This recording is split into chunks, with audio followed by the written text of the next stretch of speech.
Այս հարավային Կովկասն է, կա 3 ուժ՝ Ռուսաստան, Թուրքիա, Իրան։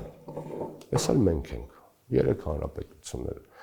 Երբ որ այս ուժը դուրս է գալիս այստեղից, ակնհայտ է, որ դատարկ չի մնում, բնությունը դատարկություն չի սիրում։ Երկուսից մեկը պետք է լծվեր։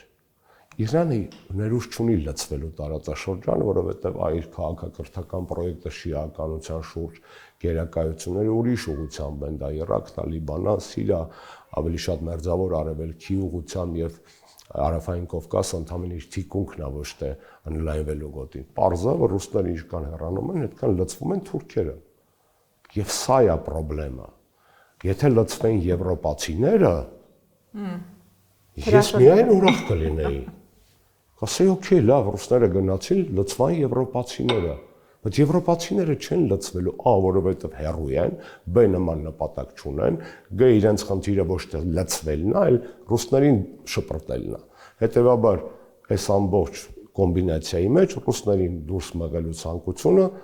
իրականացնելով Նիկոլ Փաշինյանը ճանապարհ ու դարպաս է բացում լեն, շատ լայն Թուրքիայի համար։ Դե Իրանը չի լծվելու տարածաշրջան։ Էլ չասեմ ԱՄՆ-ն են ձեր այնտեղից են վիդեոկամերան վեր տարենք ԱՄՆ-ն չի գալու այդքան հեռու է։